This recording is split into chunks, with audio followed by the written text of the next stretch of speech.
"Come with me." A quiet Cherokee discovered a terrified boy hiding in a cave. His next move left the town speechless. What happened next would challenge everything the frontier believed about loyalty, family, and the bonds that form when two broken souls find each other in the wilderness, Colorado Territory, Devil's Backbone Canyon. July 1878. The red sandstone cliffs rose like ancient cathedral walls, carved by wind and water into twisted spires that cast long shadows across the desert floor. Sagebrush dotted the canyon like silver coins scattered by some careless god. And the air shimmered with heat that made distant mountains dance like mirages. This was land that belonged to no one and everyone, where civilization's rules bent like metal in fire. Before we jump back in, tell us where you're tuning in from, and if this story touches you, make sure you're subscribed, because tomorrow I've saved something extra special for you. Along the narrow game trail that wound through the canyons, a figure moved with the fluid silence of smoke drifting on still air. Coda Nightwalker stood 6 feet tall, with shoulders broad as an oak's trunk and hands that could track a sparrow's flight through stone. His hair hung past his shoulders in 2 thick braids wrapped with leather and silver, and across his weathered buckskin shirt hung a necklace of bear claws and turquoise that had belonged to his grandfather's grandfather. His face bore the high cheekbones and dark eyes of the Cherokee, but those eyes held depths that spoke of sorrows deeper than any canyon. Coda had not spoken aloud in 3 years. Not since the night soldiers came to his village with torches and rifles, claiming Cherokee land for a railroad that would bring progress to the wilderness. Not since he'd buried his wife Dancing Moon and their twin sons beneath the cottonwoods where they'd played as children. Not since he'd stood over their graves and sworn an oath to the spirits that his voice would remain silent until justice walked the earth again.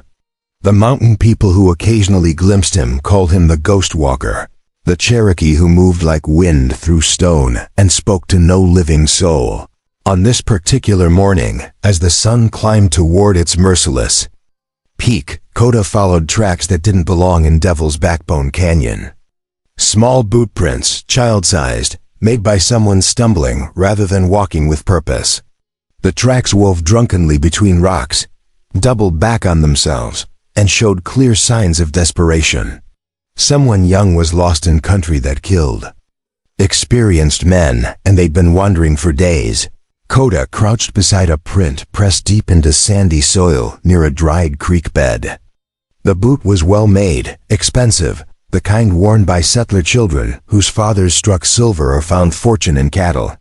But the stride pattern told a different story. Exhaustion, fear, and something else that made Coda's jaw tighten with recognition. These were the tracks of someone running not toward something, but away from it. The trail led deeper into the canyon's maze, past formations the Ute called stone spirits, and through passages barely wide enough for a horse. Coda followed without hurrying, reading the story written in disturbed pebbles and bent grass.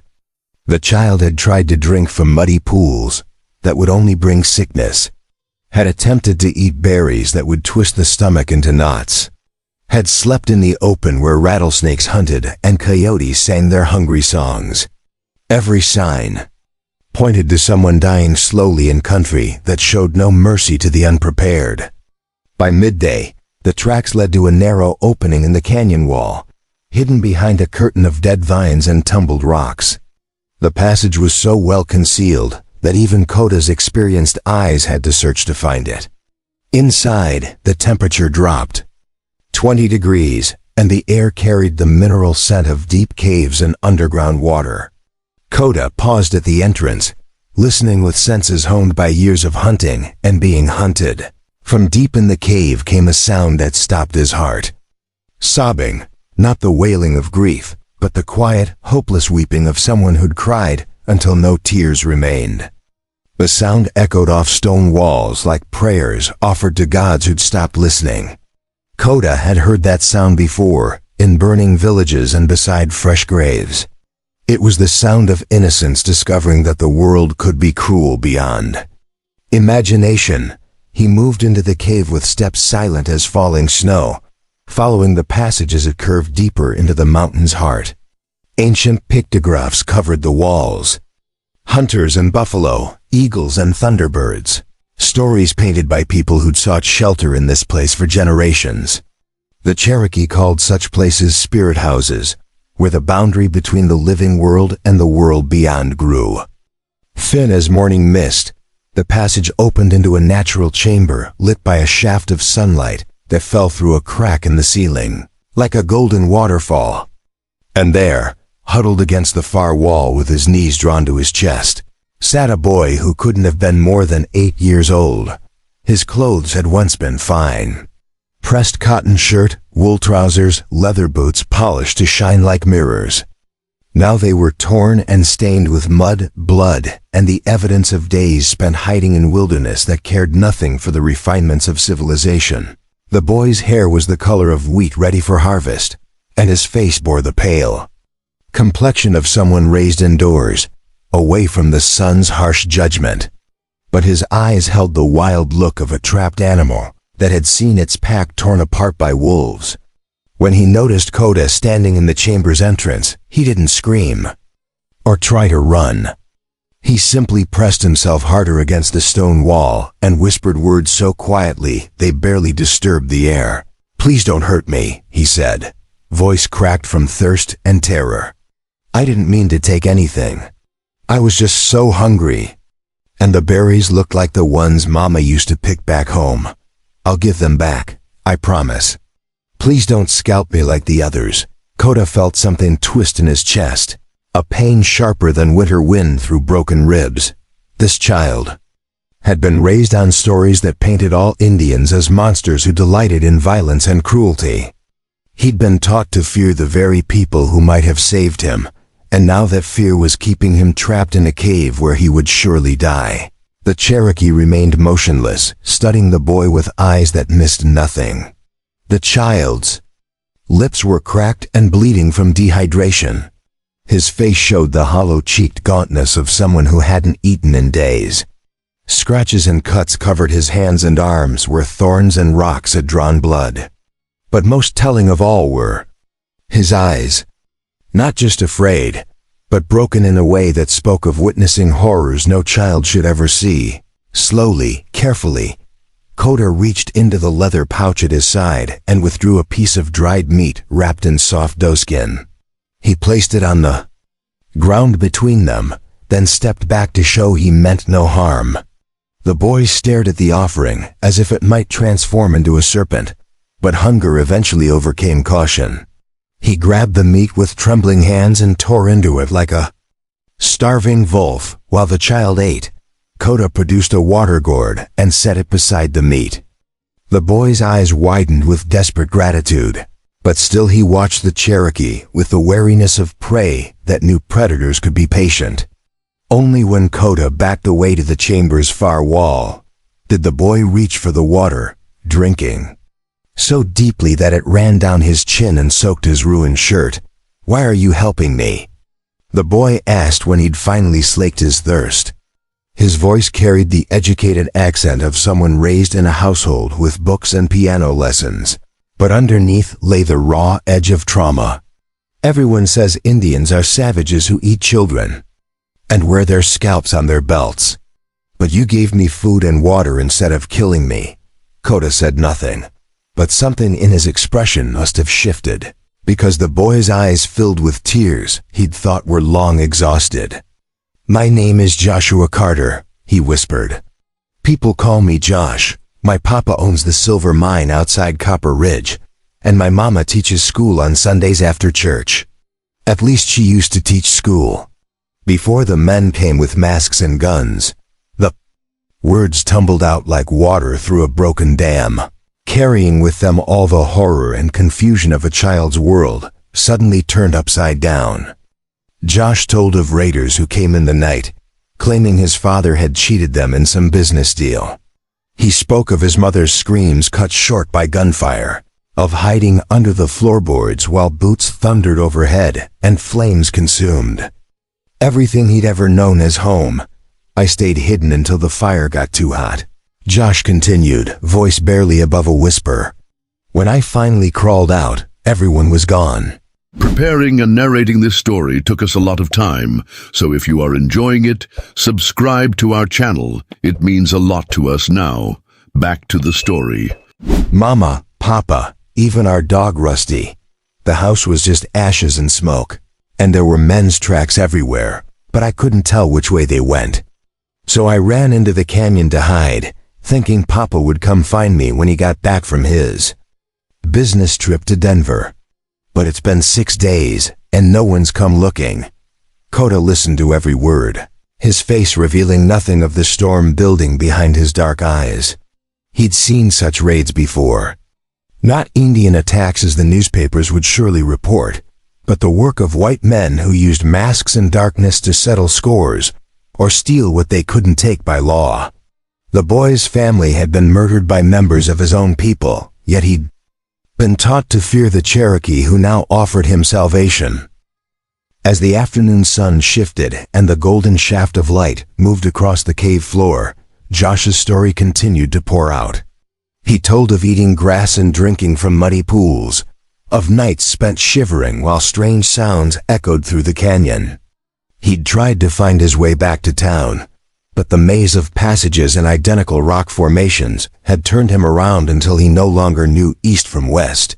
I thought about giving up, Josh admitted, tears cutting clean tracks through the cotton, dirt on his cheeks. Just lying down and waiting for the coyotes or the rattlesnakes to find me. But Mama always said God doesn't give us more than we can bear, and maybe she was right. Maybe he sent you to find me instead of letting me die alone in the dark. The words hit Kota like physical blows, reminding him of his own sons who would never grow old enough to face such trials. Talon and Swift Arrow had been Josh's age. When the soldiers came, full of laughter and dreams that died with them in the flames of their burning village. Yet here sat another child, orphaned by violence and abandoned by the world, looking at him with hope that burned brighter than the sun. Kota rose slowly and walked to where Josh sat pressed against the cave wall. The boy tensed, ready to flee. If the Cherokee's intentions proved hostile, but Kota simply knelt and placed one large hand gently on the child's shoulder. For a moment, they remained like that. Man and boy, Cherokee and white.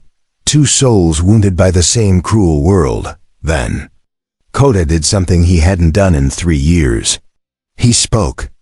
Not aloud, for his vow of silence still bound his tongue, but in the sign language the Plains tribes used to communicate across the barriers of different tongues. His hands moved with practiced grace, forming words in the air that carried more meaning than any spoken phrase. You are safe now. I will protect you. Josh stared at the graceful movements, understanding flooding his young face, even though he couldn't interpret the specific gestures. Some truths needed no translation, communicated through tone and expression rather than words. The Cherokee's eyes held no cruelty or deception, only a deep sadness that somehow made his promise feel more real than any spoken oath. You can't talk? Josh asked, voice filled with wonder rather than fear. But you understand everything I'm saying? When Kota nodded, the boy's face lit up with the first genuine smile he'd managed since his world ended 6 days ago. My mama used to say actions speak louder than words anyway. She said you can tell a person's true heart by what they do when nobody's watching. Kota's hands moved again, this time slower, more carefully. What is your name? He asked in the silent language of gestures. Josh, the boy replied, then paused as if considering something important. Joshua Carter. But if you're going to take care of me, I guess you can call me whatever you want. The Cherokee have different names than white folks, don't they? Kota's expression softened, and his hands painted another message in the still air. You will keep your name. Names carry power. They connect us to those who came before, though. Josh couldn't understand the specific words. He seemed to grasp their meaning. You knew people who died too, didn't you? He asked with the uncomfortable perception that sometimes comes to children who've seen too much too young. That's why you don't talk anymore. Because talking hurts when there's nobody left to listen. The Cherokee's hands stilled, and for a moment the cave fell so quiet that Josh could hear his own heartbeat echoing off the stone walls. Then Kota reached into his medicine pouch and withdrew a small object that caught the light like captured flame. It was a piece of amber with something trapped inside. A perfect leaf, preserved for countless seasons in golden stone. He placed the amber in Josh's palm and closed the boy's fingers around it. Then his hands began moving again, telling a story without words about leaves that fell in autumn but lived forever in stone. About love that endured beyond death. About silence that sometimes carried more truth than the loudest voice. You lost your family, Josh whispered, understanding dawning in his eyes like sunrise over the canyon rim. And now you found me, and I lost mine too. Maybe that's why you were in the right place at the right time. Maybe we're supposed to help each other. Kota nodded once, then stood and began gathering the few possessions Josh had managed to salvage from his ordeal. A torn photograph of a woman with kind eyes and gentle smile, his mother. A small wooden horse, hand-carved and worn smooth by loving hands, clearly a treasured toy. A brass button that had torn from his father's vest, clutched so tightly it had left marks on his palm. We must leave this place, Kota's hand said. It is not safe to stay in one location too long. Where will we go? Josh asked, struggling to his feet on legs weakened by hunger and exhaustion. I can't go back to town. Those men might still be there, and I don't know who to trust. But I don't know how to live in the wilderness like you do. Kota's response was to lift the boy in his arms as easily as he might carry a wounded fawn. Josh weighed almost nothing after days without proper food, and his grip around the Cherokee's neck spoke of desperate gratitude and the beginning of trust. Together, they left the cave that had been both sanctuary and potential tomb, stepping back into the harsh sunlight of a world that had tried to break them both. As they emerged from the hidden passage, Kota's eyes swept the canyon with the vigilance of someone who'd learned that safety was always temporary. Somewhere out there, men with guns and no conscience had murdered a family and left a child to die alone. They would need to answer for that crime, but not today. Today was for healing, for building strength, for teaching a city boy how to survive. In country that forgave no mistakes, Josh's head rested against Kota's shoulder as they walked, and for the first time in 6 days, the boy felt something he'd thought was lost forever, hope. The Cherokee who carried him moved like flowing water over stone, silent and sure, reading the land like other men read books. Whatever lay ahead, Josh knew he wouldn't face it alone. Will you teach me to move quietly like you do? Josh asked as they followed a game trail toward the canyon's far end. And how to find water and food and safe places to sleep. I want to learn everything, so I can help instead of just being someone you have to take care of. Kota's stride never faltered, but something shifted in his expression. Surprise, perhaps, or recognition. Here was a child who'd lost everything yet still thought of others before himself. A boy who wanted to learn rather than simply be rescued. In Josh's eagerness to contribute, Kota heard echoes of his own son's voices, asking similar questions beside similar campfires.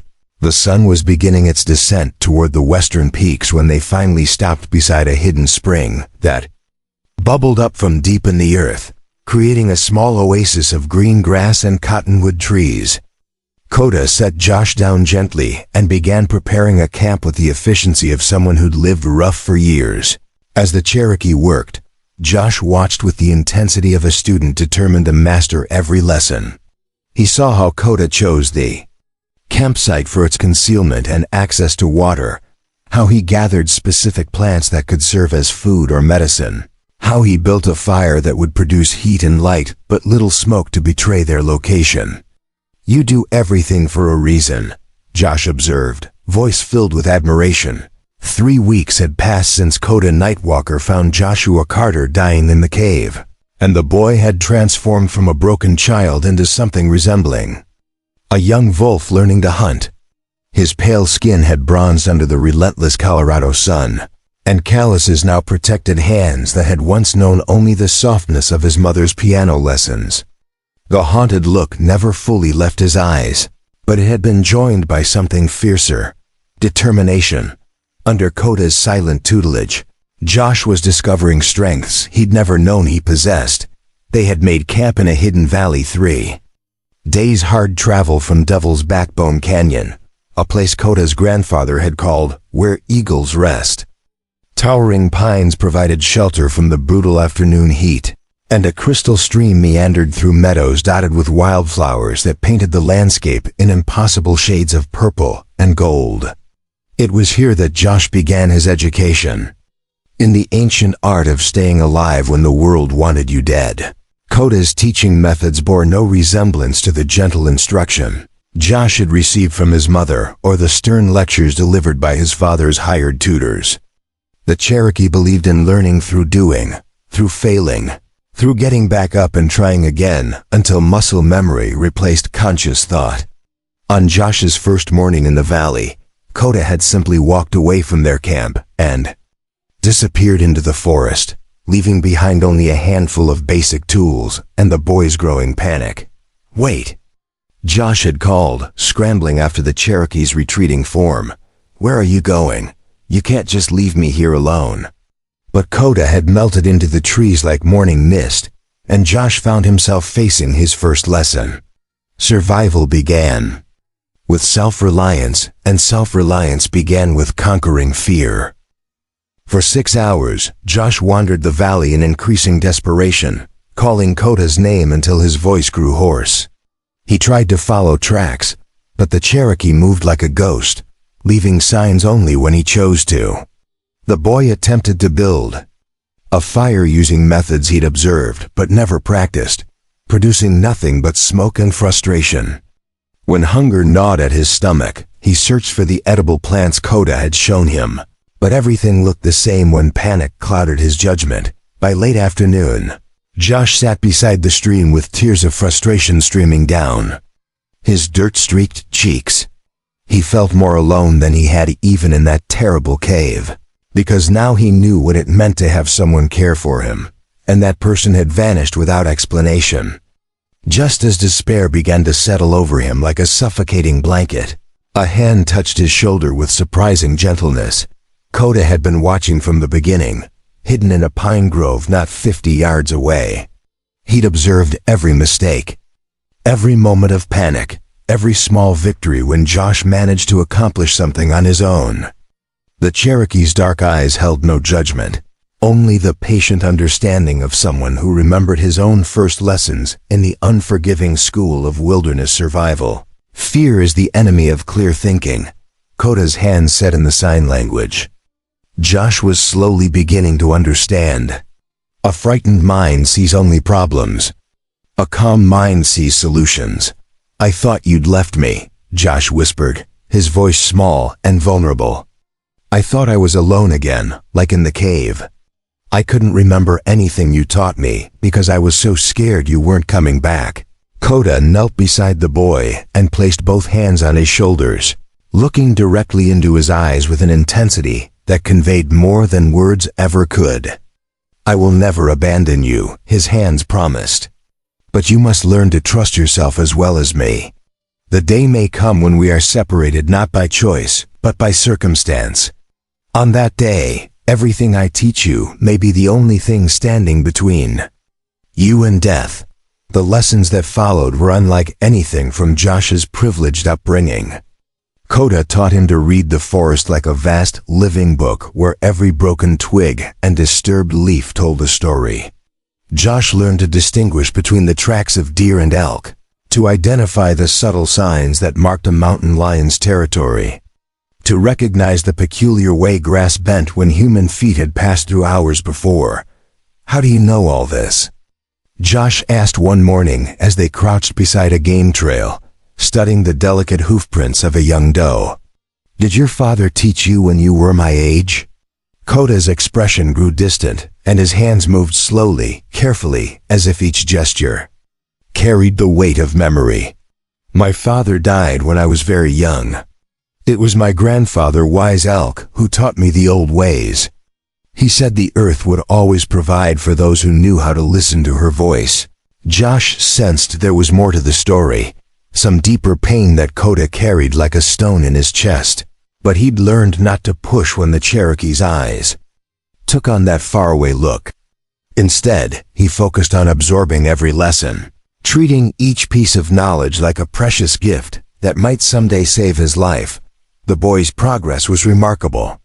Within a week, he could start a fire using nothing but flint, steel, and dry tinder. Within 2 weeks, he could move through the forest quietly enough to approach deer without spooking them.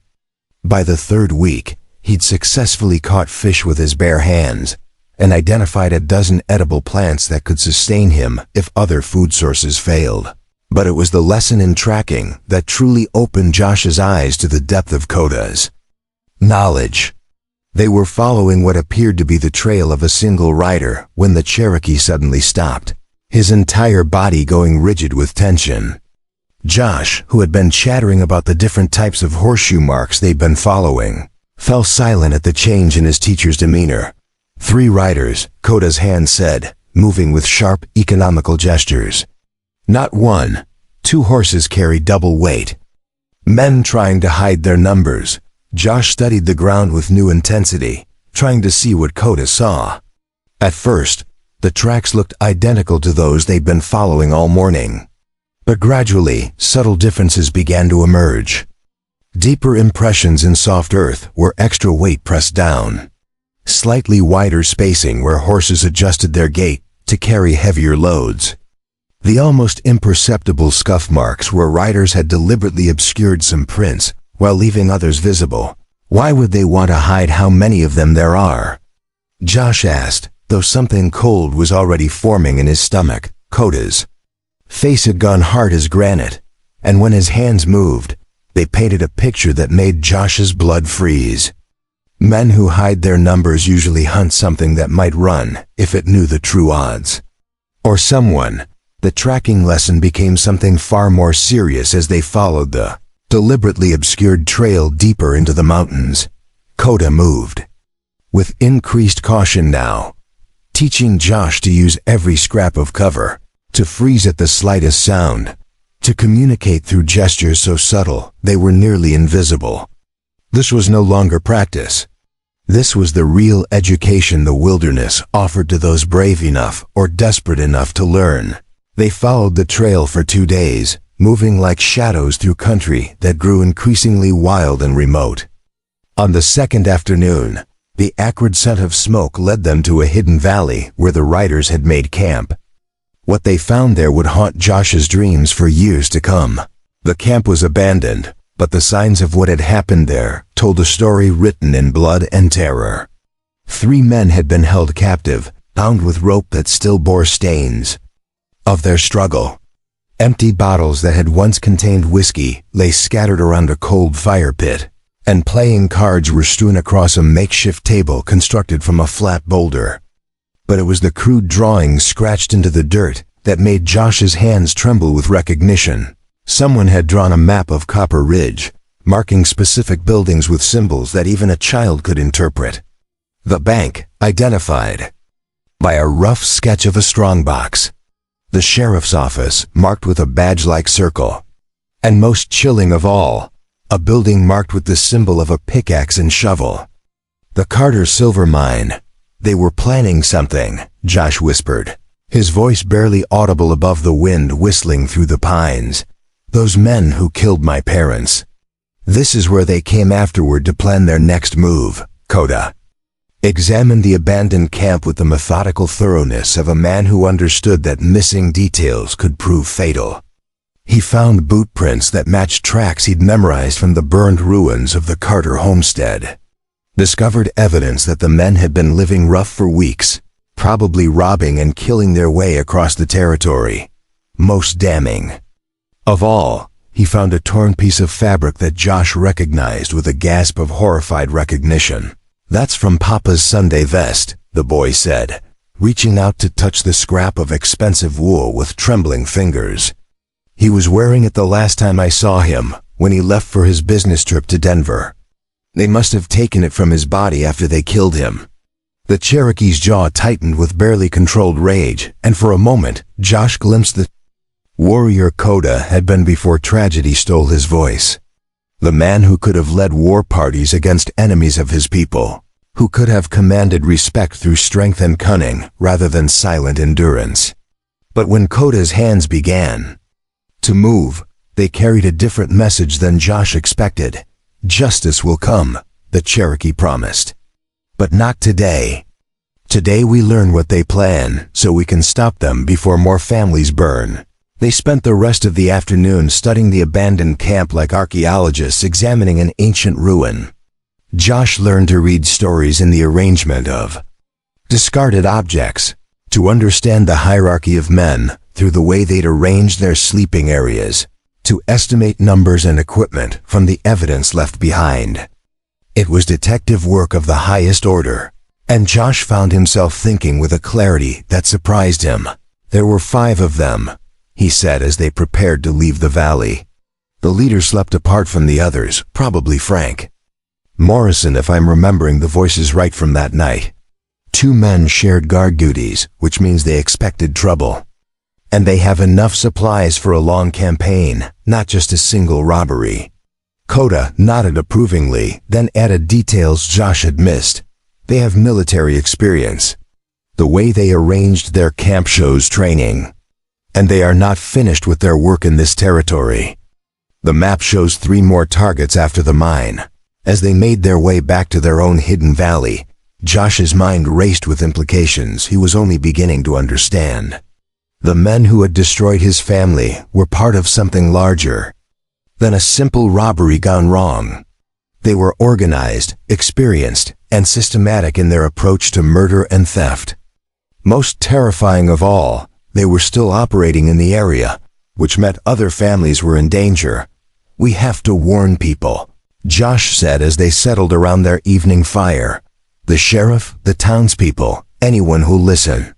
Those men are planning more attacks, and innocent people are going to die if we don't do something. Coda's response surprised him.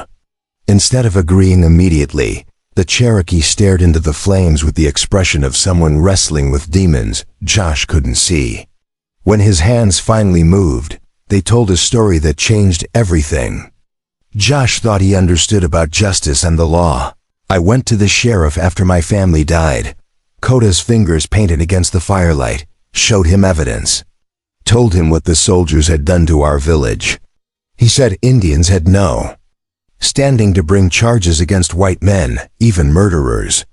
Said if I kept making trouble, he'd have me hanged as a dangerous savage.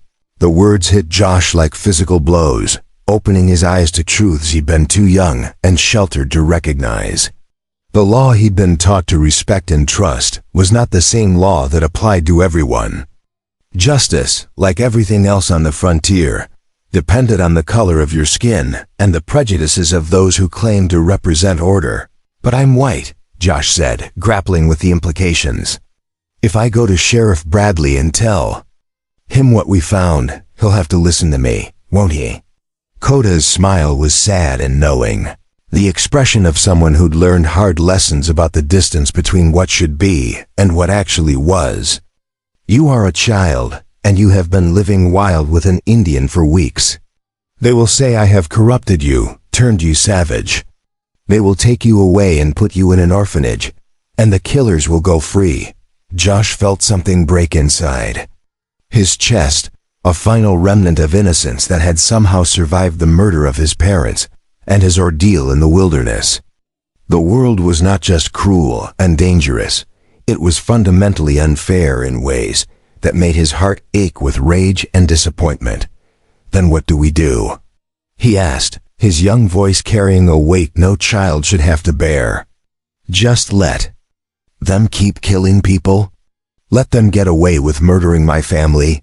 Coda was quiet for a long time, staring into the fire as if seeking answers in the dancing flames.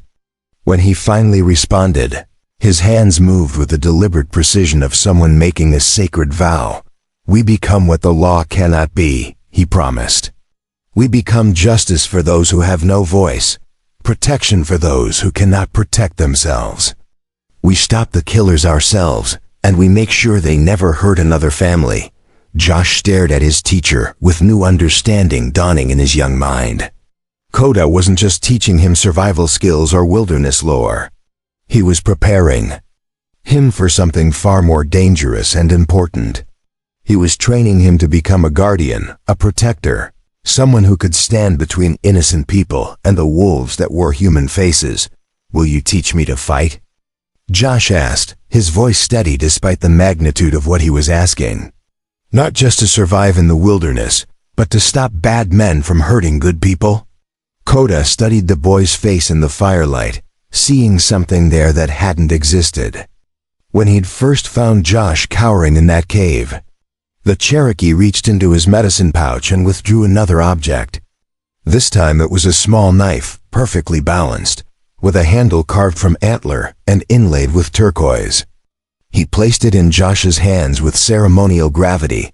"Tomorrow we begin a different kind of education," his hands promised. "But remember this always, the knife is a tool, not a solution.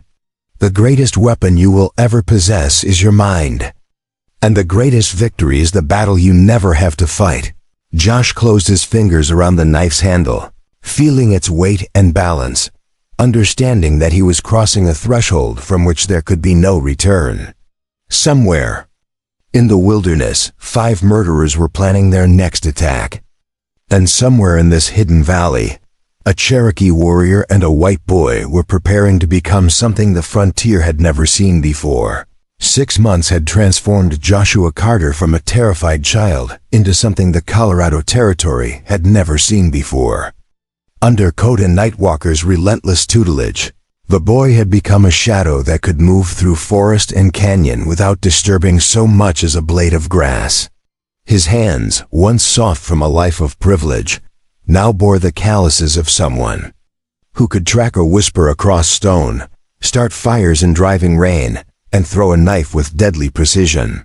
But it was his mind that had undergone the most dramatic change. Where once lived the innocent trust of a sheltered child, now burned the cold intelligence of someone who understood that evil wore many faces and justice often came from the most unexpected sources. Their hidden valley had become a warrior's training ground, marked by targets carved into pine trees and obstacle courses that would challenge a full-grown man. Josh moved through these trials with the fluid grace of water finding its level, his body responding to Coda's silent commands, as if they shared a single mind. The Cherokee had taught him not just the mechanics of survival, but the deeper mysteries of reading human nature, of understanding the subtle signs that separated friend from foe, of seeing the truth that men tried to hide behind masks of civilization. On this particular morning, as autumn painted the mountains in shades of fire and gold, their education took a deadly turn. Coda had been tracking reports of a new kind of terror that was spreading across the territory like plague. Witnesses spoke of riders who appeared from nowhere, struck with overwhelming violence, then vanished into the wilderness as if they had never existed. These weren't ordinary bandits driven by desperation or greed. These were something far more dangerous. Organized killers who left behind a signature that made Josh's blood run cold with recognition. "They burn everything," said Martha Whitfield, the old woman whose homestead they'd found 3 days after the attack. She sat in the ruins of what had once been her kitchen, clutching a photograph of her dead husband with hands that trembled like autumn leaves. Came at night, 5 of them, wearing masks made from animal skulls. Killed my Henry first, shot him down like a dog when he tried to protect me. Then they made me watch while they searched the house, looking for something. When they didn't find it, they set everything ablaze and rode off laughing. Josh knelt beside the woman, offering her water from his canteen while his eyes took in details that would have escaped notice just months before. The positioning of the bodies, the systematic way the buildings had been destroyed, the particular method used to torture information from victims before killing them. Every element matched the pattern he'd first witnessed at his own family's homestead. but magnified and refined with the precision that came from extensive practice. Kota's hands moved in the sign language that had become second nature to Josh. Same men, same methods. But they have grown bolder, more confident. They no longer fear discovery, Mrs. Whitfield, Josh said gently, his young voice carrying an authority that seemed strange coming from someone barely 9 years old. What were they looking for? You said they searched your house for something specific. The old woman's eyes focused on Josh with desperate intensity, as if his question had awakened something she'd been trying to forget. A map, she whispered. They kept asking about. A map that Henry was supposed to be keeping for someone. Said a dying man had told them Henry knew where it was hidden. But Henry never said anything to me about any map, and I've been married to him for 43 years. Josh felt the familiar chill that came when scattered pieces of a puzzle suddenly began forming a recognizable pattern. He exchanged a meaningful glance with Kota, then pressed the woman for more details. This dying man who told them about the map, did they say anything else about him? A name, or where they found him? Mrs. Whitfield closed her eyes, forcing herself to relive the nightmare. For the sake of justice, they mentioned a name. Carter, I think it was. Said he'd confessed everything before they finished him off. Told them about some kind of treasure that required a map to find. That's when they started tearing the house apart. Convinced Henry was hiding something valuable. The revelation hit Josh like a physical blow, stealing his breath and making his vision blur with sudden rage. His father hadn't died simply because of a business dispute or random violence. He'd been tortured for information about something valuable, something the killers believed he possessed. The systematic destruction of the Carter homestead hadn't been the work of mere murderers covering their tracks. It had been a treasure hunt conducted by men who were willing to kill entire families for the chance at wealth beyond imagination. Kota's hand settled on Josh's shoulder, providing an anchor of stability as the boy struggled to process this new understanding of his parents' deaths. The Cherokee's dark eyes held a mixture of sympathy and recognition, the look of someone who understood how it felt to discover that the people you loved had died for reasons even more senseless than random violence. Your father was an honest man, Kota's hand said. Whatever these men believe he knew, he died without betraying it. That speaks to his character and to the love he bore for his family. But what if there really is a map? Josh asked, his voice tight with emotions he couldn't fully name. What if Papa did know about some kind of treasure, and these men are killing innocent people trying to find it? How many more families have to die because of something my father might have known? The question hung in the air like smoke from the burned homestead, carrying implications that neither Josh nor Kota was fully prepared to face. If there truly was some kind of treasure map, and if the killers believed enough people knew about it to justify a campaign of systematic murder, then their work was far from finished. Every person who had ever done business with Thomas Carter, every friend who had shared a drink or a confidence, every neighbor who might have overheard the wrong conversation, all of them were potential targets for men who killed with the methodical efficiency of professional butchers.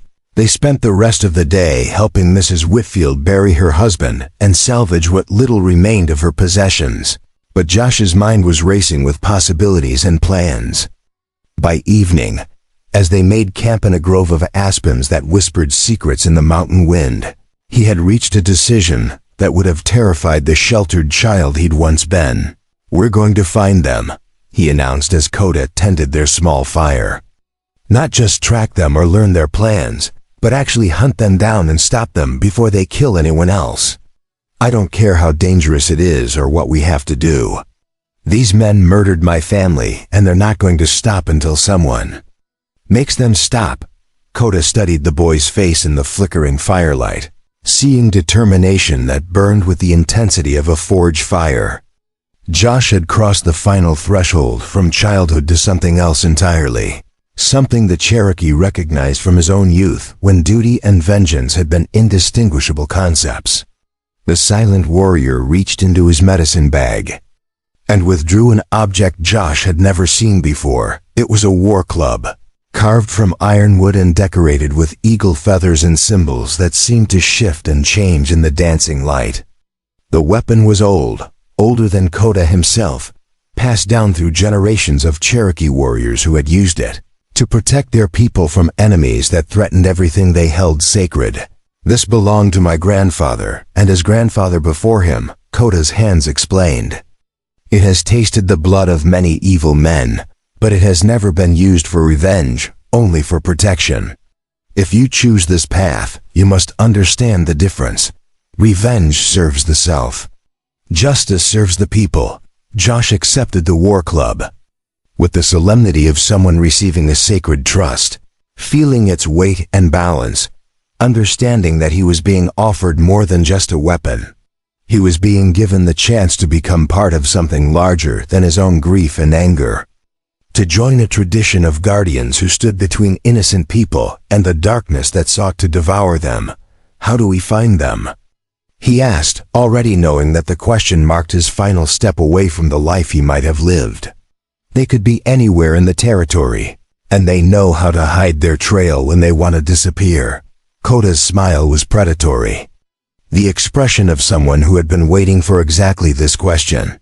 His hands began painting a strategy in the air, a plan that combined Cherokee wisdom with frontier cunning to create something entirely new. We do not hunt them, he explained. We make them hunt us. We become the bait that draws them into a trap they cannot escape. The plan that emerged over the following days was audacious in its simplicity and terrifying in its implications. They would spread rumors throughout the territory about a young boy who had survived the Carter massacre, a child who possessed information about his father's mysterious treasure. They would make it known that this boy was traveling with an Indian guide, moving from town to town, staying just ahead of pursuers who might wish him harm. Josh would play the role of frightened child seeking protection, while Kota remained in the shadows, unseen but always present. They would visit saloons and trading posts, spreading their story to bartenders and merchants who could be counted on to repeat interesting gossip. Eventually, word would reach the killers, and their greed would overcome their caution. It's dangerous, Josh acknowledged as they refined the details of their deception. If they catch us before we're ready, if something goes wrong with the trap, we could end up like all their other victims. Kota's response was to begin teaching Josh things that went far beyond wilderness survival or tracking skills. The Cherokee showed him how to read the subtle signs that revealed a man's intentions, how to identify the moment when conversation turned to interrogation, how to recognize the peculiar tension that filled the air just before violence erupted. These were lessons learned in war, knowledge paid for with blood and passed down through generations of warriors who had faced impossible odds and survived. They practiced scenarios until Josh could play his role without conscious thought, becoming the terrified orphan seeking help while remaining alert to every danger. He learned to cry on command, to project vulnerability while keeping his weapons hidden and ready. Most importantly, he learned to trust Kota's presence even when he couldn't see the Cherokee, knowing that his guardian was never more than a heartbeat away from striking down anyone who threatened harm. Their first test came in the mining town of Silver Creek, a rough settlement where men asked few questions and minded their own business. Josh entered the largest saloon alone, playing the part of a lost child seeking information about relatives who might take him in. Within minutes, he had the attention of every man in the room, their eyes calculating the potential value of a boy who might know secrets worth killing for. My papa used to talk about a special place, Josh said in a voice carefully pitched, to carry just far enough. Somewhere up in the mountains where he and his partner hid something valuable during the Indian troubles. Said if anything ever happened to him, I should find his old friend Samuel Morrison and tell him about the 3 eagles carved in the big rock. The reaction was immediate and telling. Several men exchanged meaningful glances, and one grizzled prospector leaned forward with sudden interest. But it was the bartender's expression that confirmed Josh's suspicions. The man's face had gone pale, and his hands trembled slightly as he continued polishing glasses with mechanical precision. Josh continued his performance, dropping carefully chosen details that would spread through the community like wildfire. He mentioned camping with an Indian who claimed to know the territory, spoke of maps hidden in his father's effects, hinted at gold deposits that had been discovered but never properly claimed. Every word was calculated to reach the ears of men who killed for less than the promise of wealth. By evening, the bait had been taken.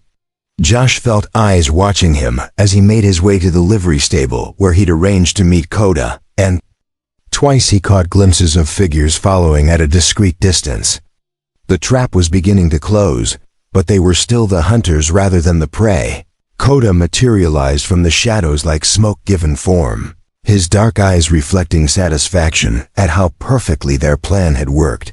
3 men have been asking questions about you, his hands reported. 1 matches the description of the leader from the abandoned camp. They will make their move tonight, probably when they think you are asleep. Are you ready? Josh asked, checking his weapons one final time.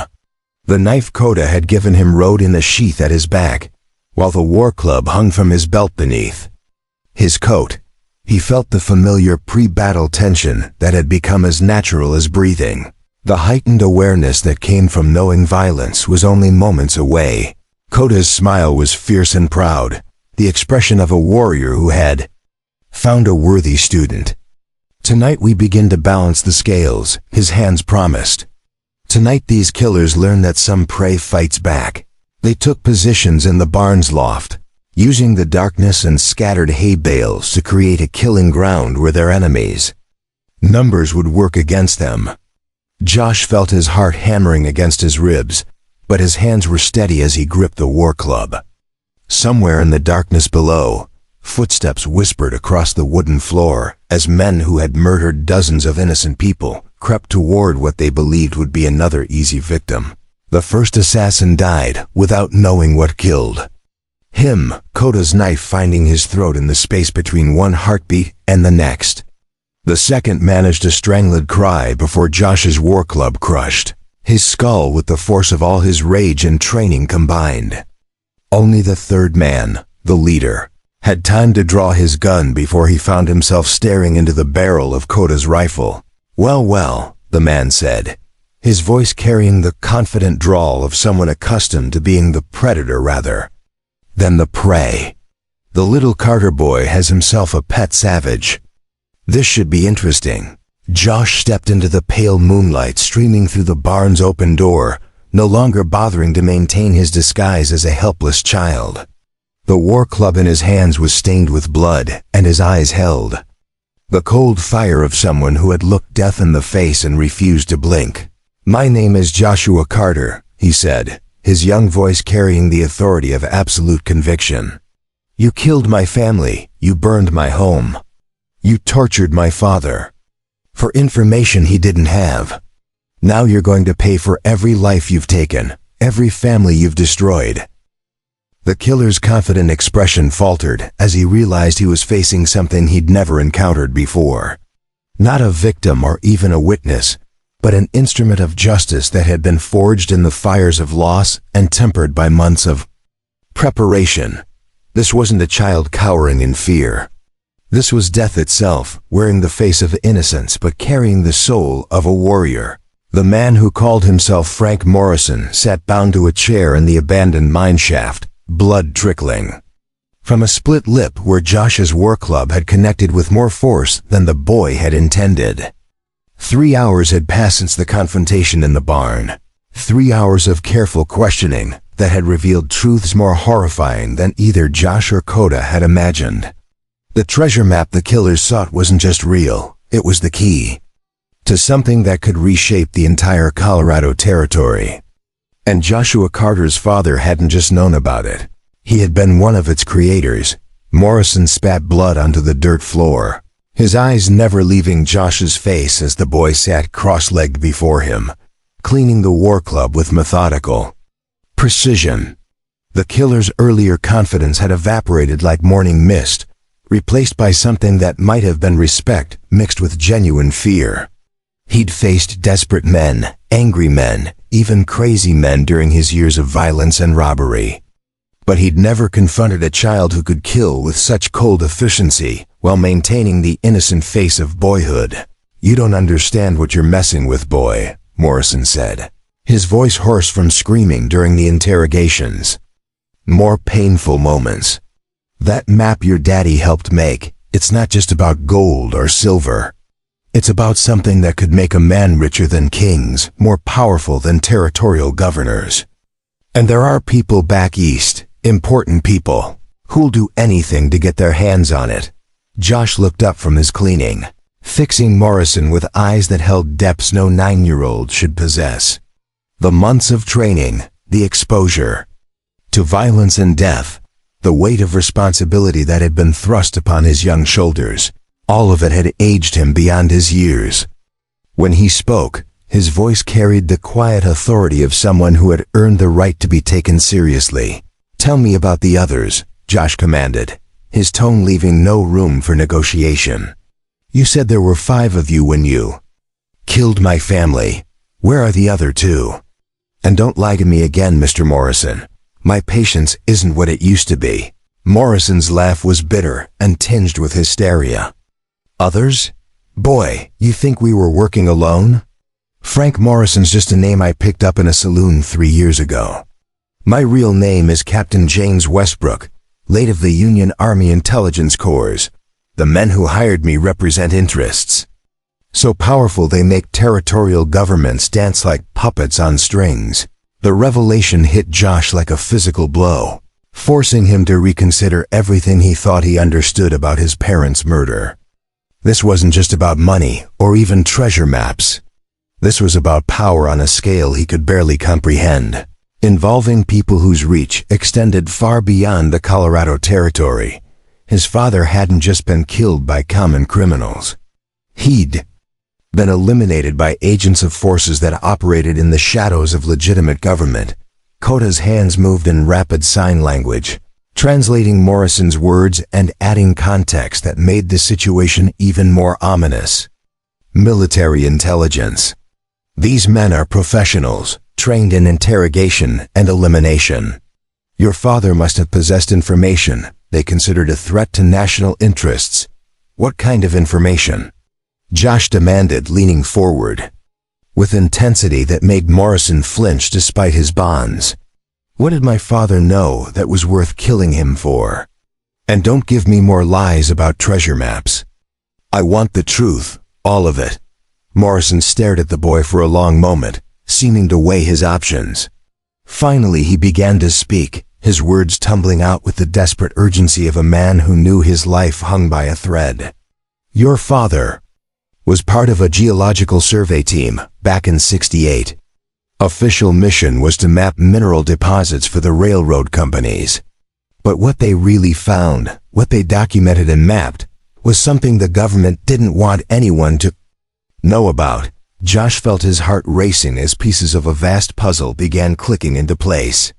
His father had always been secretive about his work before settling in Colorado, claiming it was classified government business that he couldn't discuss. Josh had assumed it involved routine surveying or engineering, never imagining it might be connected to anything dangerous or valuable. "They found uranium," Morrison continued, his voice dropping to barely above a whisper. "Massive deposits, enough to power weapons that could level entire cities. But this was 1868, remember? Nobody knew what uranium could do back then, wouldn't figure it out for decades. Your father and his team just knew they'd discovered something the government wanted kept secret." The words meant little to Josh, but Kota's expression had gone grave, his hands moving with urgent precision as he translated concepts the boy couldn't yet grasp. "Uranium is a metal that can be made into weapons of unimaginable destruction," the Cherokee explained. "In the wrong hands, it could kill thousands, tens of thousands of people. The government would indeed kill to keep such knowledge secret." Morrison nodded at Kota's translation, impressed despite himself by the Cherokee's understanding. "The Indians got it right, boy. Your daddy and his team were sworn to secrecy, told their survey records were classified at the highest levels. But sometime over the years, somebody decided those records were too dangerous to exist. They've been systematically eliminating everyone who worked on that survey, making it look like random violence or accidents. Josh felt the world shifting around him as the full scope of the conspiracy became clear. His parents hadn't died because of anything they'd done wrong. They'd been murdered because they possessed knowledge that powerful people found inconvenient. The systematic campaign of violence spreading across the territory wasn't random at all.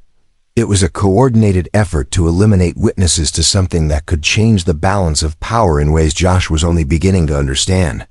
How many others? Josh asked, his voice tight with controlled rage. How many members of that survey team are still alive? How many more families are going to die because of what my father knew? Morrison's smile was ugly, the expression of a man who knew he was already dead, but wanted to inflict as much damage as possible before the end came. 7 men on that original team. Your daddy was number 4.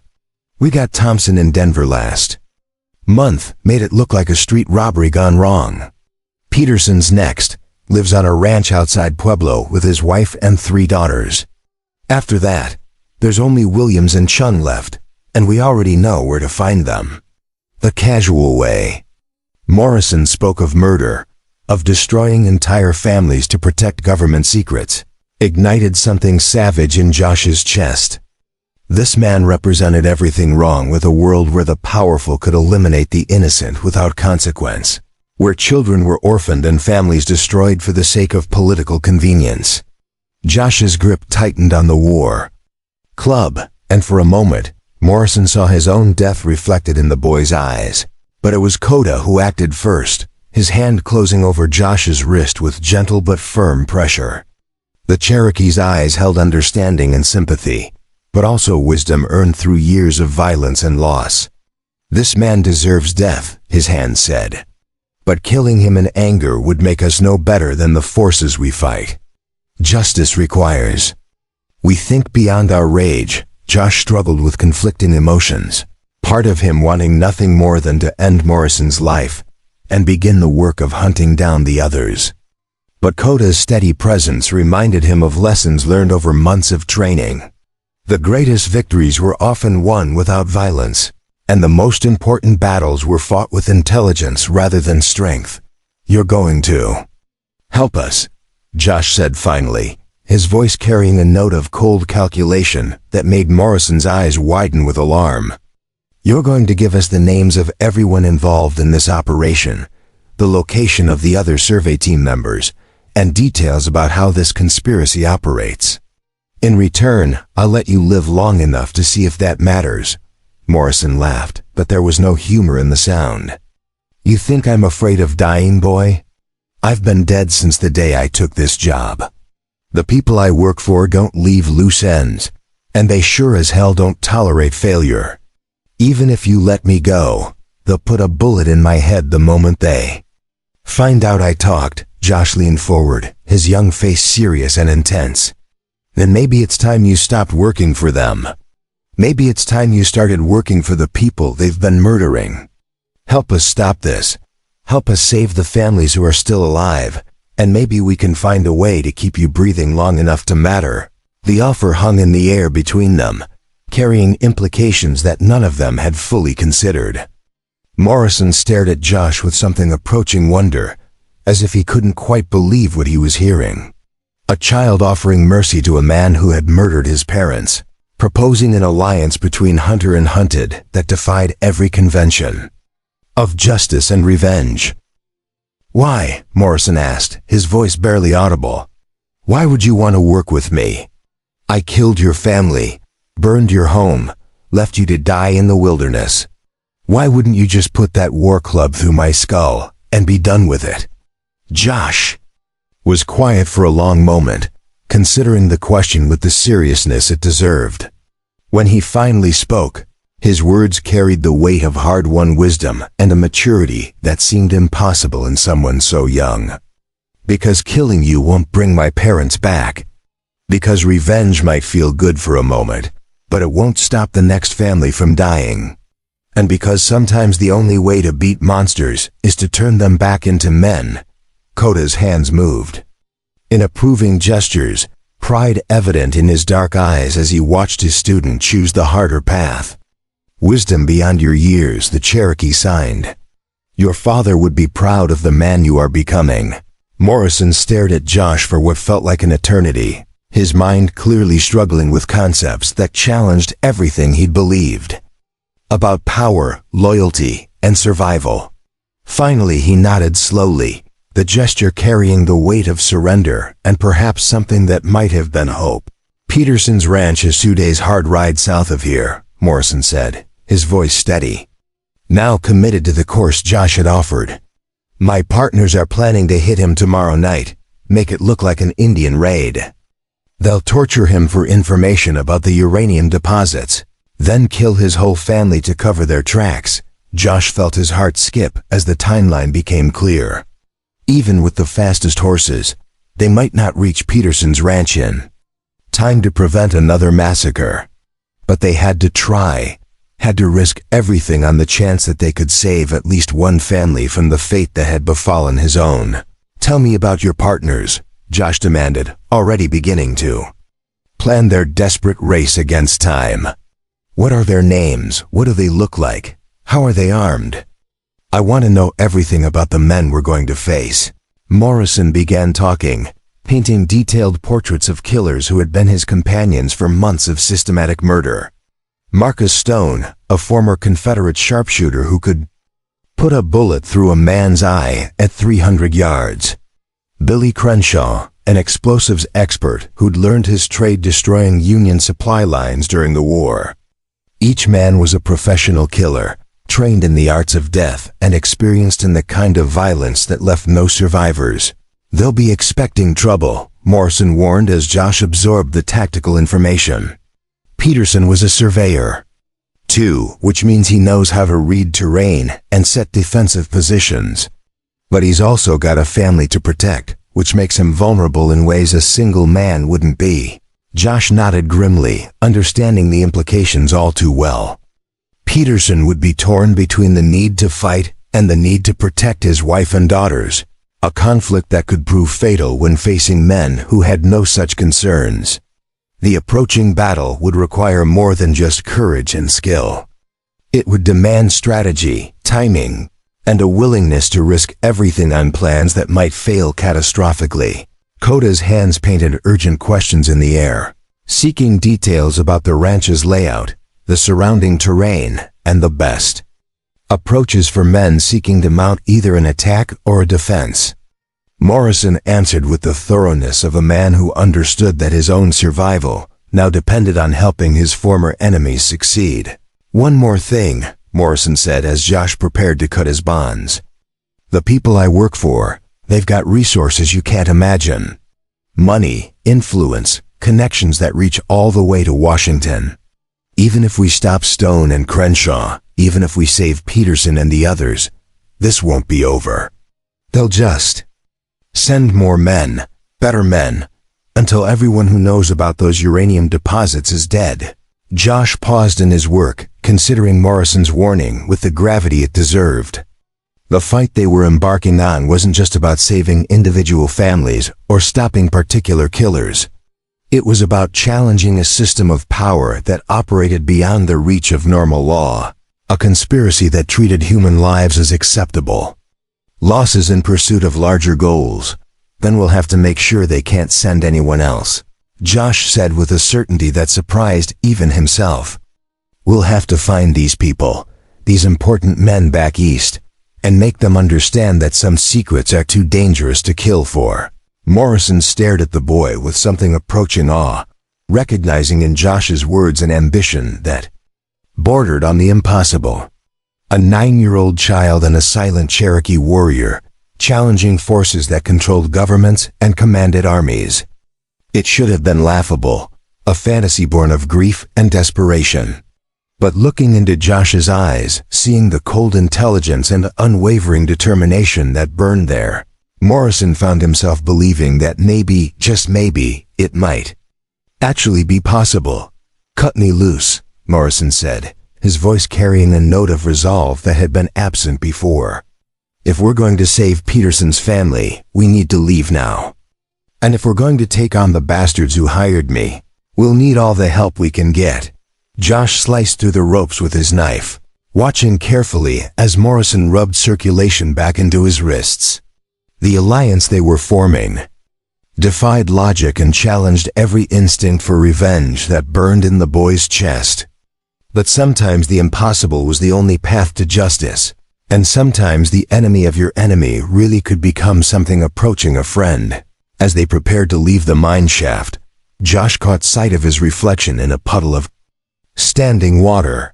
The face that looked back at him bore little resemblance to the sheltered child who had cowered in a cave just months before. This was the face of someone who had seen too much, learned too much, and accepted responsibilities that should never have fallen on such young shoulders. But it was also the face of someone who had found purpose in the darkness, who had chosen justice over revenge and hope over despair. The race to save Peterson's family was about to begin, and with it, a confrontation that would determine whether the powerful could continue murdering the innocent with impunity.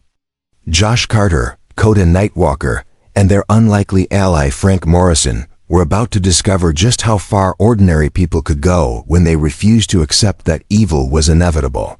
The Peterson Ranch materialized from the pre-dawn darkness, like a cluster of buildings dreaming under starlight, peaceful and unaware of the death that rode toward it through the Colorado night. Josh crouched behind a weathered boulder on the ridge overlooking the homestead, his breath forming small clouds in the frigid air as he studied the layout through Coda's field glasses. 2 days of desperate riding had brought them herewith. Barely an hour to spare, their horses lathered and exhausted from the punishing pace, Morrison had set across mountain passes and through valleys where normal men would have lost their way. Below them, the ranch spread across a natural meadow, like something from a child's storybook. A 2-story farmhouse with yellow light glowing warm behind curtains, a red barn that housed livestock and equipment, corrals where horses dozed standing up, and vegetable gardens protected by split-rail fencing. It was the kind of place Josh might have visited with his parents in another life, where children played in the yard while their mother called them in for supper, and their father worked late into the evening, building something lasting for the generations that would follow. 3 daughters, Morrison whispered, his voice tight with emotions he couldn't quite name. Mary's the oldest at 12, then Sarah at 9, and little Emma, who just turned 6 last month. Mrs. Peterson teaches them lessons in the front parlor every morning after chores. Proper education so they can make something of themselves when they're grown. Josh lowered the field glasses, fixing Morrison with a look that had grown disturbingly adult over the past months. The man who had murdered his family was now providing intelligence that might save another family, an irony that would have been impossible to imagine just days before. But survival and justice sometimes required alliances that defied all logic, partnerships between people who should have been enemies. Coda's hands moved in the darkness, painting tactical assessments in sign language that Morrison was slowly learning to read. 2 approaches from the west where the creek provides cover. Open ground to the south and east makes attack from those directions unlikely. If they follow their usual pattern, they will strike just before dawn when the family is still asleep. Stone will position himself on the north ridge with his rifle, Morrison added, pointing to a rocky outcropping that commanded a clear view of the entire ranch. Crenshaw will come in from the creek side with his explosives, probably planning to blow the front door and create confusion. That's when they'll move in for the interrogation and killing.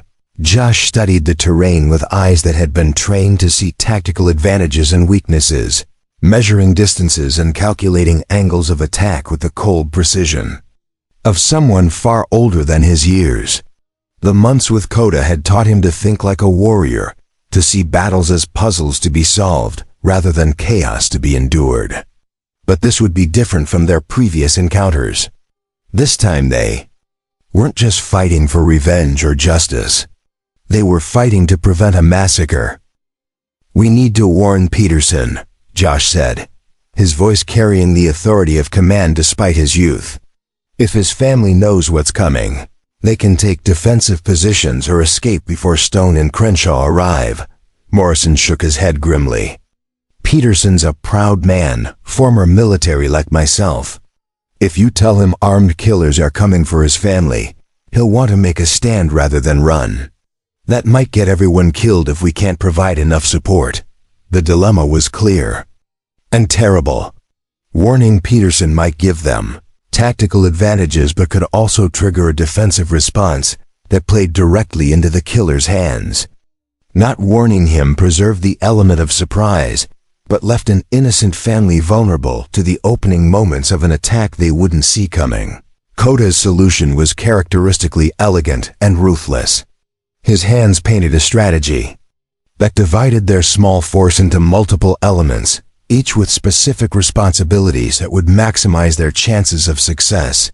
Morrison approaches the house openly, claims to be a traveler seeking shelter. When Peterson invites him in, he warns the family and helps them prepare defensive positions. Josh and I eliminate Stone before he can establish his sniper position, then move to intercept Crenshaw. That puts Morrison alone with the Peterson family. Josh pointed out, understanding the risks involved in such a plan. If he changes his mind, if his old loyalties reassert themselves, they'll all be dead before we can intervene. Morrison met Josh's gaze steadily, his expression serious and determined. "I gave you my word, boy. I know what that's worth coming from a killer and a liar, but it's all I have to offer. Those children down there don't deserve to die for something their father surveyed 15 years ago. I won't let Stone and Crenshaw turn them into casualties of this damned conspiracy." The sincerity in Morrison's voice was impossible to fake, carrying the weight of genuine conviction and perhaps redemption. Josh found himself believing the man who had destroyed his own family, trusting him with the lives of innocents in a gamble that defied all reason. But sometimes faith was the only weapon available against overwhelming darkness. They moved out in the hour before dawn, when shadows were deepest and the human eye played tricks in the uncertain light between night and day. Morrison rode openly down the ranch road, playing the role of weary traveler seeking hospitality from strangers. Josh and Koda took a more circuitous route, using the broken terrain north of the ranch to approach Stone's probable sniper position. Without being detected, the climb up the north ridge tested every skill Koda had taught Josh about moving silently through rough country. Loose rocks threatened to betray their presence with each step, and the bitter wind carried sounds farther than normal in the thin mountain air. But months of training had transformed Josh from a clumsy city boy into something approaching a Cherokee warrior, capable of flowing through obstacles like water finding its way downhill. They found Stone exactly where Morrison had predicted, belly down behind a natural rock parapet, with his rifle trained on the Peterson ranch below. The former Confederate sharpshooter was a professional, his position carefully chosen to provide maximum coverage while remaining concealed from potential return fire. He wore the faded gray uniform jacket that marked him as a veteran of battles. Josh could barely imagine, fought in a war that had ended before the boy was born. Josh studied the sniper through Koda's field glasses, noting details that might prove crucial in the confrontation to come.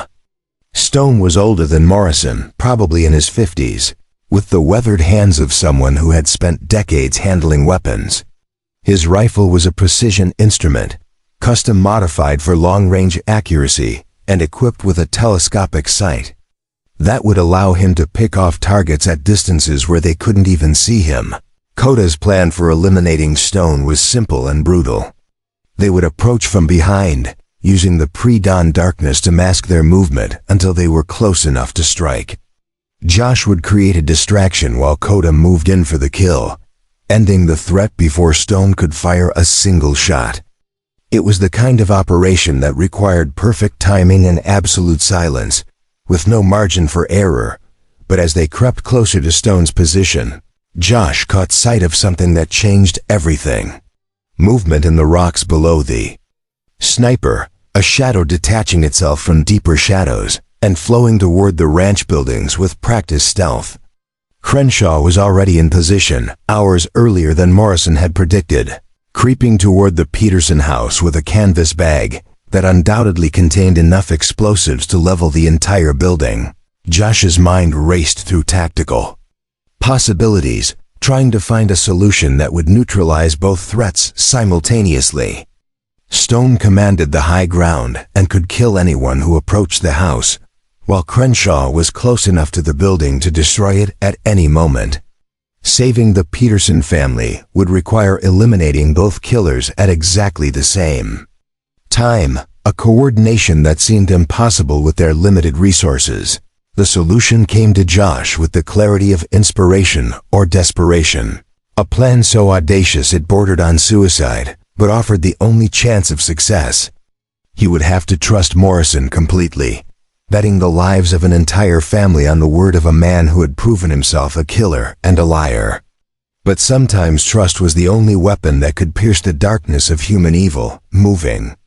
With the fluid silence Coda had taught him, Josh repositioned himself to observe both Stone and the ranch house simultaneously.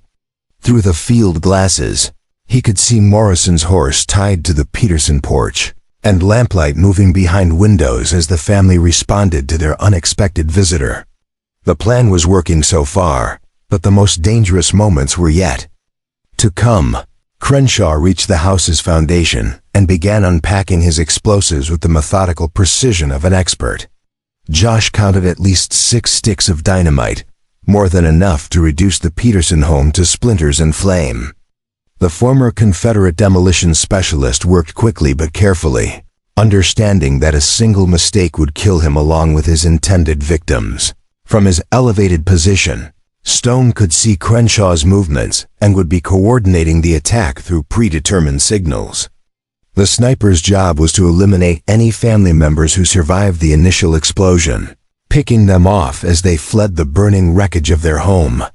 It was a strategy that had worked before, leaving no witnesses and creating the appearance of random violence by unknown attackers. Josh made his decision with the cold calculation of someone far older than his years. Rising from concealment, he cupped his hands around his mouth and gave the cry of a mountain lion, a sound that would carry clearly in the thin air, but might be mistaken for natural wildlife by men not familiar with Cherokee hunting calls. It was a signal Coda would recognize instantly, the sign that their careful plan was about to become a desperate improvisation. The Cherokee responded with fluid precision, erupting from the rocks behind Stone like a force of nature given human form. His knife found the sniper's throat before the man could cry out, ending one threat with the silent efficiency that had made him legendary among his people. But even as Stone died, his finger tightened on the rifle's trigger in a death spasm that sent a bullet screaming through the pre-dawn air. The shot shattered the morning quiet like breaking glass, alerting Crenshaw to the presence of enemies and triggering the desperate phase of Josh's plan. The demolitions expert abandoned his careful preparations and lit the fuse on his explosives with shaking hands, knowing he had perhaps 30 seconds before the entire Peterson house disappeared in fire and debris. Josh was already moving, sprinting down the rocky slope with reckless abandon as he raced to reach Crenshaw before the dynamite exploded. His war club was in his hand, the ancient weapon that had belonged to Coda's grandfathers, its weight familiar and comforting as he closed the distance to his target.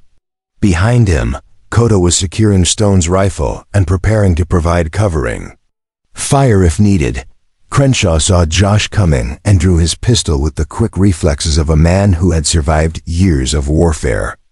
The demolitions expert fired twice, bullets whining past Josh's head close enough to part his hair. But the boy kept coming with the single-minded determination of someone who understood that hesitation meant death for innocence.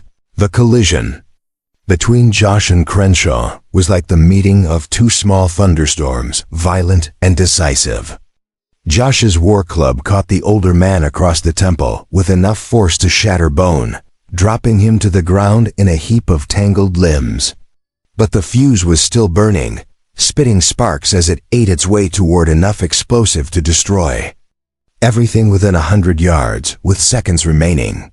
Josh grabbed the bundle of dynamite and hurled it away from the house with all the strength in his young body. The throw was desperate and clumsy, sending the explosives tumbling through the air toward the empty corrals where they could detonate without killing anyone. Josh threw himself flat against the ground and covered his head with his arms, knowing he was too close to escape the blast entirely. The explosion when it came was like being struck by the fist of an angry god, a concussion that lifted Josh off the ground and slammed him back down with enough force to drive the breath from his lungs. His ears rang with a sound like church bells made of pain, and his vision swam with bright spots that refused to focus. But he was alive, and more importantly, the Peterson house still stood intact behind him. Through the ringing in his ears, Josh heard voices calling his name. Morrison appeared beside him, helping him sit up while checking for injuries with hands that shook from adrenaline and relief. Behind Morrison came a man Josh recognized as Peterson himself, still in his nightclothes but carrying a rifle and wearing the alert expression of someone ready to defend his family. "Who are you, boy?" Peterson asked, his voice carrying the authority of someone accustomed to command. "Morrison here tells me you saved my family from killers sent by the government.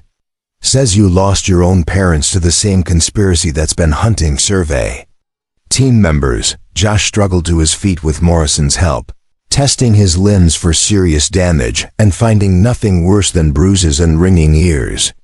Around them, the ranch yard was littered with debris from the explosion, but the buildings and corrals had survived intact.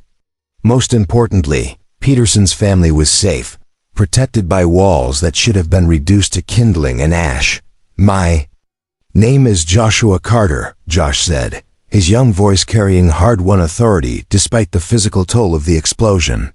"My father was Thomas Carter, killed 8 months ago, along with my mother. Morrison here was one of the men who murdered them, but he's trying to make amends by helping us stop the conspiracy that's been eliminating survey team members." Peterson's expression shifted as he processed this information, his military training helping him understand the tactical situation and its implications. "Thomas Carter. I remember him from the survey, good man with an eye for detail. If what Morrison says is true, then Williams and Chun are still in danger, and this won't end until we find a way to stop the people giving the orders." Josh nodded grimly, understanding that their victory at the Peterson ranch was only the beginning of a much larger war. Somewhere in the corridors of power back east, men in expensive suits were already planning their next move, sending new killers to finish what Stone and Crenshaw had failed to accomplish. The conspiracy that had murdered his parents would continue, claiming victims until someone found a way to expose it to the light. Lakota appeared from the direction of Stone's former position, carrying the dead sniper's rifle and ammunition. The Cherokee's dark eyes held satisfaction at a job well done, but also the wariness of someone who understood that the real battle was just beginning. His hands moved in sign language that Morrison was learning to read, painting tactical assessments and strategic possibilities. "We have won this fight," Kota's hand said, "but the war continues." These men were soldiers following orders. To truly end this, we must find and confront those who give the commands. Peterson nodded agreement, his military experience helping him understand the strategic situation. "Morrison, you said the people who hired you have resources that reach all the way to Washington. Do you know names, locations, anything that might help us identify the real power behind this conspiracy?" Morrison's expression was grim as he considered the question. "I know some names, some places, but these people operate through intermediaries and cover organizations. Taking them down will require more than just killing their hired guns. It'll require exposing them publicly, making it impossible for them to operate in shadows." Josh felt the weight of responsibility settling on his shoulders like a heavy coat. understanding that the path forward would require courage and wisdom beyond his years. But the alternative was to let the conspiracy continue its work of murder and intimidation, allowing other families to suffer the fate that had befallen his own. As the sun rose over the Peterson Ranch, painting the mountains in shades of gold and crimson, Josh Carter began planning the next phase of a war that would determine whether justice could triumph over power, whether the innocent could find protection against forces that seemed beyond the reach of normal law. The boy who had once cowered in a cave was about to challenge an entire system of corruption and violence, armed with nothing but determination and the unlikely alliance of a Cherokee warrior and a reformed killer. 3 months later, the citizens of Copper Ridge gathered in the town square for what would become the most extraordinary public meeting in Colorado Territory history. Josh Carter stood on the wooden platform that had been hastily constructed for the occasion, no longer the terrified child who had fled into Devil's Backbone Canyon nearly a year before. At 10 years old, he possessed the bearing of someone who had faced death and emerged victorious, his young voice carrying an authority that made grown men lean forward to catch every word. Beside him stood Coda Nightwalker, the Cherokee warrior, who had broken his 3-year vow of silence to testify before the territorial governor about government conspiracy and murder. Peterson flanked Josh's other side, his weathered rancher's hands holding a leather portfolio containing documents that would shake the foundations of power from Colorado to Washington. Even Morrison was present, wearing shackles but standing proud as the star witness whose testimony had already sent shockwaves through the halls of Congress.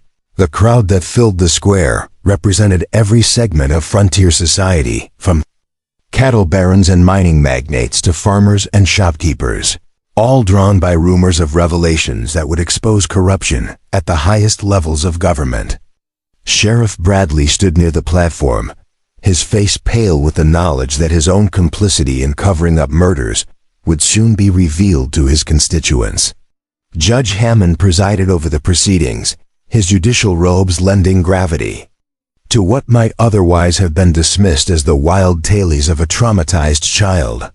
"Citizens of Copper Ridge," Josh began, his clear young voice carrying easily across the assembled crowd. "Almost a year ago, 5 men murdered my parents and burned our home to the ground. I survived only because I fled into the canyon and was found by a Cherokee warrior who chose to protect rather than abandon a child in need.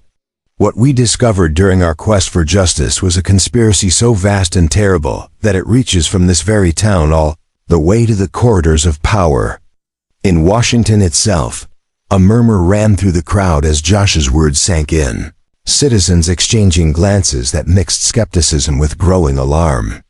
These were people who had lived through the Indian Wars and the Civil War, who understood that governments were capable of great evil when they believed their interests were threatened. But the idea that their own neighbors had been murdered by federal agents stretched the boundaries of what seemed possible. Peterson stepped forward, opening his portfolio to reveal maps and documents that had been hidden for over a decade. "In 1868, I was part of a geological survey team commissioned by the United States Army to map mineral deposits in Colorado Territory. What we discovered was uranium ore in quantities sufficient to power weapons that could level entire cities. The government classified our findings at the highest levels of secrecy. But over the years, someone decided that even sworn testimony wasn't enough to guarantee our silence." The rancher's voice carried the weight of absolute conviction as he detailed the systematic murder campaign that had claimed the lives of 4 survey team members and their families. He spoke of Thomas Carter's torture and death, of the Whitfield massacre, of dozens of other killings disguised as random violence or Indian raids. Each revelation drew gasps from the crowd, citizens beginning to understand the scope of the conspiracy that had operated in their midst. Morrison rose from his chair despite his shackles, his voice carrying across the square with the practiced authority of a former military officer. "I was Captain James Westbrook, assigned to Army intelligence and tasked with eliminating security risks to national interests. The men who gave me orders operate through shadow organizations and shell companies, but I can name names and provide evidence that will trace this conspiracy back to its sources in Washington. The former killer's testimony was devastating. In its detail, revealing a network of corruption that stretched from territorial officials to federal bureaucrats to powerful industrialists who saw uranium as the key to unimaginable wealth. He spoke of coded telegrams and secret meetings, of bank accounts used to fund assassination campaigns, of politicians who had turned murder into official policy while maintaining the facade of legitimate government. But it was Coda's testimony that truly electrified the crowd, delivered in sign language that Peterson translated for those who couldn't understand the Cherokee's graceful gestures. For the first time in 3 years, the warrior spoke of his murdered family, of the soldiers who had destroyed his village in the name of progress, of the justice that had been denied to his people by the same system that was now targeting white families for elimination. Coda Nightwalker says that evil does not recognize the color of skin or the boundaries of nations. Peterson translated, his voice thick with emotion. He says that the same men who ordered the destruction of Cherokee villages now murder white families to protect their secrets. He says that true justice can only come when all people stand together against those who would use murder as a tool of policy. The crowd was silent as Coda's words sank in, citizens grappling with the revelation that the Indian they had been taught to fear was in fact their protector, a man who had risked everything to save families like their own from government assassins. Women wept openly as they understood the sacrifice he had made, the grief he had endured, the courage he had shown in breaking his sacred vow to help expose the truth. Judge Hammond called for order as the crowd's emotions threatened to boil over into vigilante action. Citizens, what you have heard today constitutes evidence of the most serious crimes against both territorial and federal law. But justice cannot be served by mob action or revenge killings. It must be pursued through proper legal channels with full documentation and sworn testimony that will stand up in court. Josh stepped forward again, his young face serious and determined. Your Honor, we have that documentation. We have Morrison's full confession detailing the names and locations of his handlers. We have Peterson's original survey maps showing the uranium deposits that started this conspiracy. We have physical evidence linking territorial officials to the cover-up of multiple murders. And we have something more powerful than any of those things. The boy reached into his jacket and withdrew a small object that caught the sunlight like captured fire. It was the piece of amber Coda had given him in that cave so many months ago. The perfect leaf preserved in golden stone that had taught him about love enduring beyond death. But now it represented something larger, a symbol of hope that had grown from the darkest tragedy into something that could light the way toward justice. We have proof that ordinary people can stand against extraordinary evil when they choose. Courage over fear, Josh continued, his voice growing stronger with each word. A Cherokee warrior who broke his vow of silence to protect white families. A former killer who chose redemption over loyalty to his handlers. A rancher who risked everything to expose government secrets. A boy who refused to let his parents' murders go unavenged. The crowd erupted in cheers and applause that echoed off the surrounding buildings. Citizens rising to their feet as they understood the magnitude of what had been accomplished. This wasn't just about exposing the conspiracy or punishing murderers. It was about proving that justice could triumph over power, that the innocent could find protection even against forces that seemed beyond the reach of normal law. Sheriff Bradley stepped onto the platform, his face ashen but his voice steady. Citizens of Copper Ridge, I have served as your sheriff for 8 years, and in that time I have failed you in ways that shame me beyond words. I was approached by federal agents 2 years ago and told to discourage investigation into certain deaths in our territory. I was told these were matters of national security that were beyond local jurisdiction. I believed I was serving the greater good, but I now understand that I was complicit in murder. The confession sent shockwaves through the crowd, citizens staring at their elected sheriff with expressions of betrayal and disbelief. But Bradley continued, his voice gaining strength as he accepted full responsibility for his failures. I hereby resign my position as Sheriff of Copper Ridge, and I submit myself to whatever punishment this community deems appropriate. But first, I want to publicly commend Joshua Carter, Coda Nightwalker, Frank Morrison, and John Peterson for their courage in exposing truths that I was too cowardly to investigate. Judge Hammond accepted Bradley's resignation and immediately called for nominations for interim sheriff. To Josh's amazement, multiple voices in the crowd called out his name, citizens who had been moved by his testimony and leadership. The judge smiled at the boy's obvious embarrassment, understanding that while Josh possessed the moral authority for such a position, his youth made it legally impossible. While I appreciate the sentiment, Judge Hammond said with gentle humor, I believe young Mr. Carter has more important work to do than serving as our sheriff. The evidence presented here today will need to be delivered to federal authorities who have the jurisdiction to prosecute this conspiracy. Someone will need to travel to Washington and present this case to officials who can be trusted to pursue justice rather than cover up. Josh felt the weight of destiny settling on his shoulders as he understood what the judge was suggesting. The boy who had once been too frightened to leave his parents' side was being asked to travel across a continent and challenge some of the most powerful men in America. It should have been terrifying, but instead he felt only the calm certainty that comes from knowing your purpose. I'll go, Josh said simply, his young voice carrying absolute conviction. I'll take this evidence to Washington and make sure the people responsible for murdering my parents face justice. And I won't go alone. Coda's hands moved in graceful agreement, the Cherokee warrior pledging his continued protection and support. Morrison nodded despite his shackles, understanding that his testimony would be crucial in the trials to come. Peterson stepped forward to volunteer his services as well, the former surveyor ready to see his long-hidden truth finally brought to light. As the sun set over Copper Ridge, painting the mountains in shades of gold and crimson, the citizens dispersed to their homes with a new understanding of justice and courage.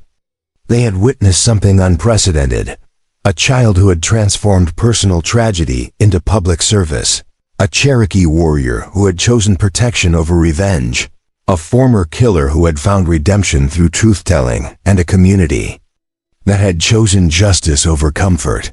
The boy who had once cowered in a cave now stood ready to challenge the most powerful forces in America, armed with nothing but truth and the unshakable conviction that some evils could not be allowed to triumph. The quiet Cherokee who had discovered a terrified child hiding in the wilderness had kept his promise to protect. But more than that, he had helped forge a weapon against corruption that would echo through the halls of power for generations to come. In the months that followed, the story of Joshua Carter and Coda Nightwalker would spread across the frontier like wildfire, inspiring other communities to stand against corruption and injustice. The uranium conspiracy would be exposed in congressional hearings that led to the imprisonment of dozens of federal officials and the reform of military intelligence operations. Most importantly, the precedent would be set that ordinary citizens could challenge extraordinary power when they chose courage over fear. Years later, when Josh had grown to manhood and Coda had finally spoken his first words aloud in a courtroom in Washington, they would return to Colorado territory as legends.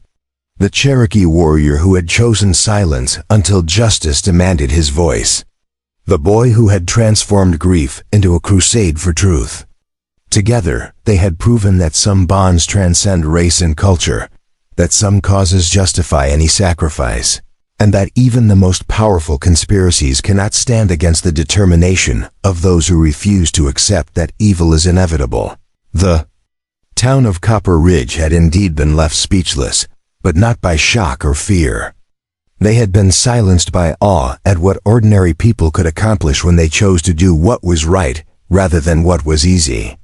And in that silence, they had found their voices to demand justice, to protect the innocent, and to ensure that the powerful could never again use murder as a tool of policy without facing the consequences of their actions.